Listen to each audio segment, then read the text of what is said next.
Instrutores em ensino. É relativamente fácil ensinar uma matéria acadêmica, mas ser instrutor de arte é muito difícil, e o mais árduo ainda é ser professor de yoga, porque esses professores devem ser seus próprios críticos e corrigir sua própria prática. A arte do yoga é inteiramente subjetiva e voltada para a prática. Os professores de yoga devem conhecer o funcionamento do corpo todo. Têm de conhecer o comportamento das pessoas que vão até eles e saber como reagir.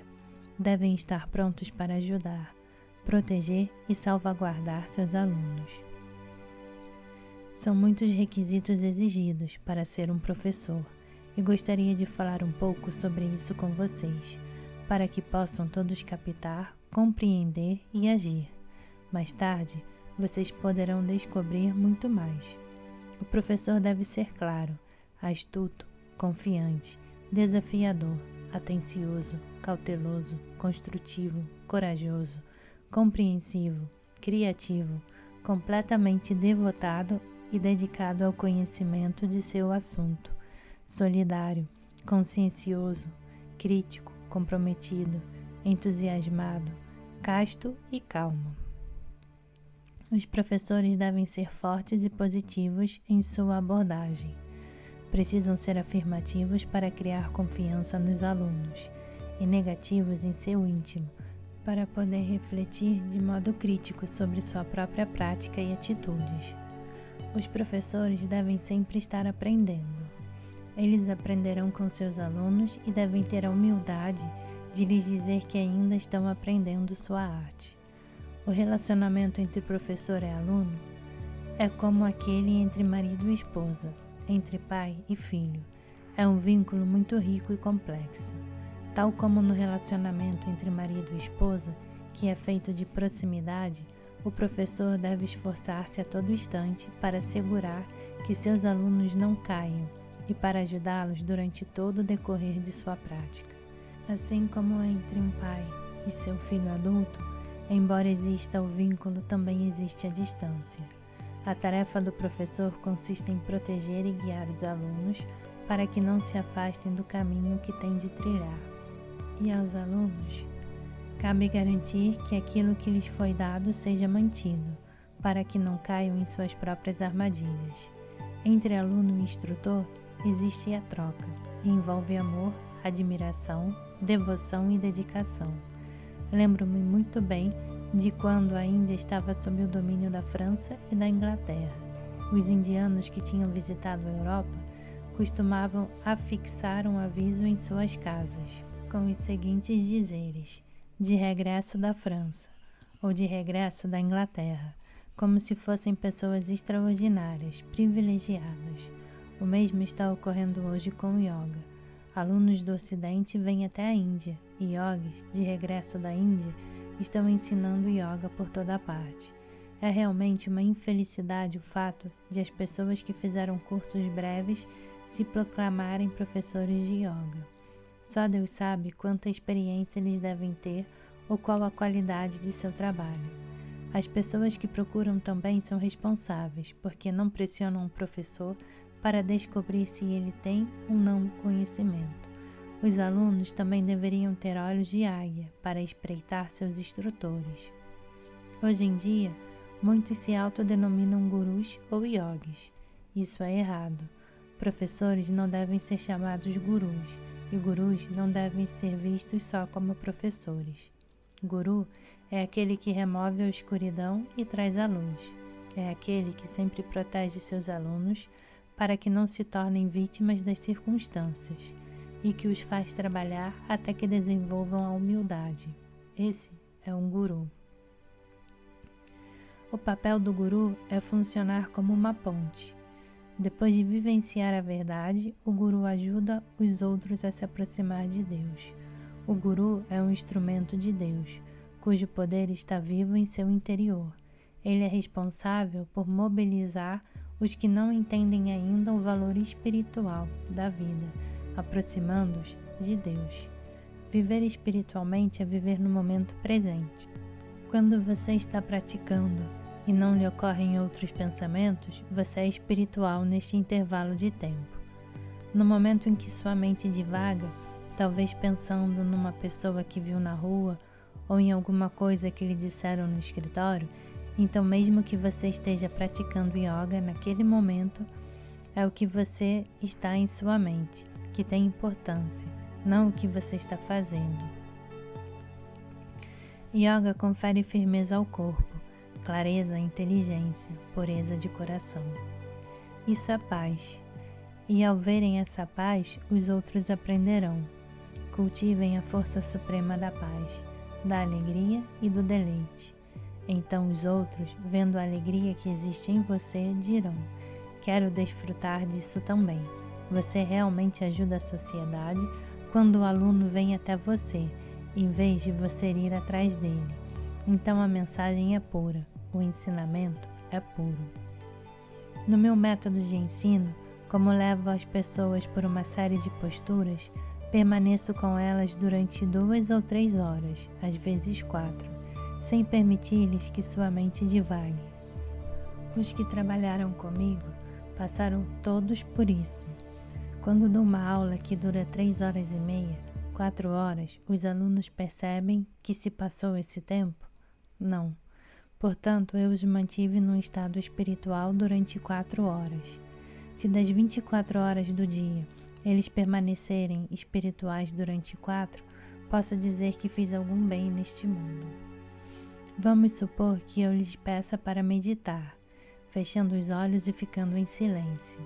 E vamos supor que eu também feche os olhos. Será que eu posso saber o que se passa na mente de vocês? Talvez vocês chamem esse momento de espiritual, mas eu diria que ali não há qualquer espiritualidade, porque sua mente estará divagando. Esse não é o meu método de ensinar. Eu ensino externamente, mas com isso estou mantendo seus órgãos internos num estado de concentração num único ponto, durante 4 horas a fio. Por isso, não preciso de um certificado dizendo se este é um yoga físico ou espiritual. Quando estou ensinando, sei que durante 4 horas sua mente não terá permissão para divagar.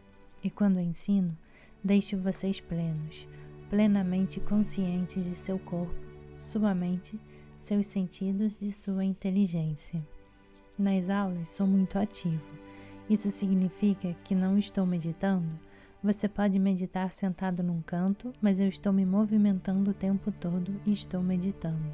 Qual é a diferença? Sentar-se num canto e fechar os olhos não é necessariamente meditar. Pode ser apenas ficar vazio. Algumas pessoas dizem que sou um homem físico porque estou consciente por dentro e por fora. Quando ficam sentados de olhos fechados, vocês estão cônscios por dentro, mas não por fora. Eu também vejo por dentro, mas com a mesma luz vejo igualmente por fora. Se não fosse assim, como poderia corrigir tantas pessoas enquanto estou dando aula? Se elas cometem erros, eu imediatamente as corrijo. Portanto, estou integrado quando estou ensinando para 50 ou 300 pessoas. Quando a pessoa se torna plenamente integrada, está meditando. Como posso não estar meditando quando percebo que erros essas 300 pessoas estão cometendo? Contudo, quando vocês fecham os olhos e dizem que estão meditando, não percebem nem mesmo quais são os seus próprios erros. Eu poderia simplesmente me sentar ali e dizer: façam assim, façam assado. Isso, no entanto, seria o mesmo que criar uma polaridade entre meus alunos e mim mesmo. Em vez disso, se os alunos estão errando, eu vou até eles e os corrijo, porque eles também veem a luz que eu vi. Bem, não me incomodo se descubro falhas nos meus alunos que estão dando aulas. Às vezes, dou aula para 50 ou 60. Desses 30 a 35 podem ser professores, o restante, alunos. Quando os observo por alguns minutos, posso ver que estão ensinando sem prática. Vejam bem, estou falando dos meus próprios alunos, portanto entendam o que estou dizendo. Quando isso acontece, a primeira coisa que faço é aplicar-lhes o que vocês poderiam chamar de tratamento de choque. Se eles dizem que não estão praticando, mas que mesmo assim sabem o que estão fazendo, digo-lhes que devem parar de ensinar, se eles mesmos não cuidam de sua prática. No Ocidente, as pessoas frequentam as aulas sem se certificar da competência do professor. Assim como o mestre testa seus alunos, também eles devem testar os padrões dos professores antes de aceitá-los nessa função. O médico não pode receitar medicamentos se não passar pelo treinamento adequado. Os alunos, por sua vez, devem dar medicamentos aos professores se perceberem que eles não atingem o nível necessário. Isso é conhecido como disciplina ética. Ensinar realizando sua prática é ético, mas não é ético quando o instrutor ensina a postura e não tem clareza nesse ensinamento. O yoga não pode ser aprendido em palestras, tem de ser ensinado por preceitos, e nesse sentido, há coisas práticas envolvidas. É muito fácil para os alunos descobrir se o professor é bom ou não. Não posso recriminar os professores, mas posso recriminar as pessoas que continuam com eles sem julgar seus padrões. No momento em que os alunos começam a julgar, os professores percebem que estão sendo observados e como é pouco o que sabem. E assim eles começarão a praticar mais e provavelmente tornar-se-ão bons professores. Portanto, deixe que os estudantes decidam. Há muito pouco valor nos certificados dos professores. O valor está na maneira como o professor realiza seu ensino. O mundo é puro, Atman é puro, mas infelizmente as pessoas são corruptas. À medida que o yoga foi se tornando popular no Ocidente, muitas pessoas passaram a dar aulas, alegando que ensinavam pelo método de Iyengar. Alguns usaram meu nome e lamentavelmente ainda o fazem, para ensinar coisas que eu mesmo nunca ensinei. Quando o yoga começou a ser ensinado oficialmente na Inglaterra, muitas pessoas se inscreveram para o posto de professor, alegando que haviam sido treinadas por mim, o que não era verdade. Quando as autoridades do ensino descobriram que alguns desses métodos eram diferentes dos meus, passaram a exigir garantias de que os professores contratados haviam sido treinados de fato, por mim ou por meus alunos mais avançados. Por isso, introduzi certificados para os professores, a fim de que pudesse ser mantido um sistema uniforme e não houvesse mais confusão entre os métodos de ensino. Por meio de certificados, você pelo menos consegue saber quem são meus alunos genuínos, treinados sob minha supervisão. Fora isso, o certificado não tem valor especial. Se o professor quiser ir mais adiante em sua formação no campo que escolheu, pode prosseguir estudando até obter os certificados mais avançados, tal como nas outras áreas de ensino. Mas se, para você, o nível elementar é suficiente, fique satisfeito com ele. Se quiser continuar, fique satisfeito com isso também. Se deseja o doutoramento ou algo mais, a escolha é sua, mas o importante não é o certificado. O que importa é se você é sincero, se é humilde, se tem compaixão. Vocês devem ser igualmente compassivos e impiedosos. Esses dois atributos devem caminhar juntos, mas você deve saber quando ser compassivo e quando não, para poder ajudar os alunos com suas dificuldades. Se você é professor, não vá além das fronteiras do seu próprio conhecimento. Se os alunos estão alongando de modo exagerado, diga-lhes que é você quem está ensinando e que eles devem seguir as suas instruções. Dessa maneira, você pode conduzir seus alunos na velocidade em que se sente seguro. Assim, você se sentirá confiante. O yoga é tranquilizante. Mesmo que eu conheça o efeito tranquilizador de uma postura quando a realizo, também sei que ela pode ser um sacrifício para vocês. Por exemplo, sei como relaxar mesmo em Natarajasana, mas meus alunos não. Sentem fadiga porque não permitem que a energia flua. Bloqueiam as energias para entrar na postura e depois a chamam de alongamento excessivo. Eu chamo de falta de alongamento.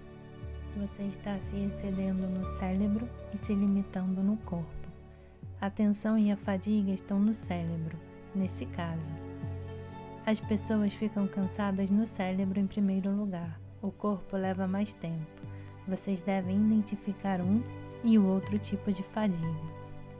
Os alunos que trabalham em excesso e com desespero as suas posturas, a ponto de ficarem endurecidos e tensos, estão realizando os asanas em compartimentos. Não sabem como se alongar por igual em todos os setores. Se você alongar demais de um lado, estará desidratando essa parte. Que você seja um professor iniciante com alunos avançados, mas isso não é necessariamente um problema. Quem pode medir um alongamento excessivo? O alongamento excessivo significa uma dor torturante. A fadiga sobrevém logo em seguida, quando não imediatamente. Se não há dor quando você acha que está alongando em excesso, então é um bloqueio mental. Você pensa, estou exagerando nesse alongamento, não devo fazer isso, e esse é precisamente o pensamento que o impede de progredir na execução do asana. Quando meu corpo está cansado, digo, meu corpo está cansado. Nunca digo, eu estou cansado. Se meu cérebro está cansado, faço o alasana e recupero minha energia. Se é meu corpo que está cansado, faço meio alasana e revigoro as células. Talvez vocês, mesmo cansados, façam posturas em pé. Já estão cansados e ainda se excedem no alongamento das posturas. Naturalmente, ficarão ainda mais cansados. Vocês devem usar o bom senso. O que fazer, quanto fazer, quando fazer. Agora quero lhes fazer uma pergunta. Quando o professor deve terminar a aula? Se você é professor, quando deve dizer a seus alunos, por hoje basta? Todos sabem como começar, mas ninguém sabe como terminar a aula. É importante saber exatamente quando terminar. Se percebo que os alunos não conseguem render, eu lhes digo, parem. É assim que eu acabo a aula.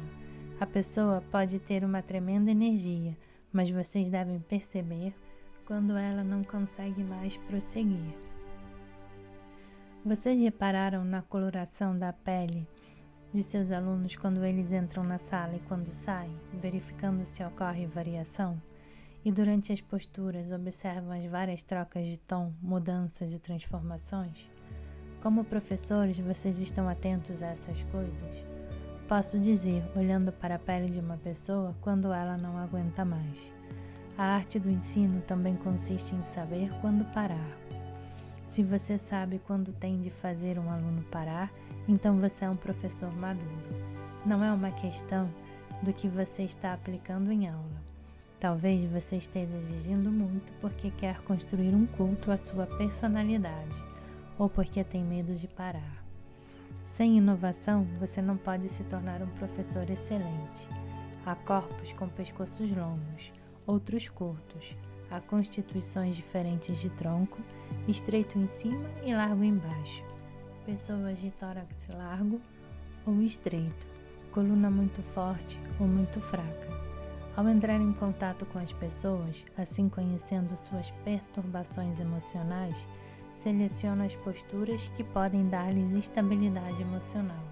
Estuda os exercícios e que tipo de asanas trabalham com seu fígado, baço, rins, coração.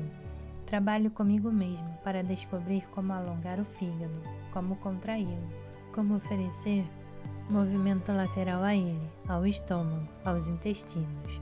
Foi assim que aprendi e é assim que continuo aprendendo. Também tenho de ser um criador na hora em que estou ensinando. Há dois tipos de ensino.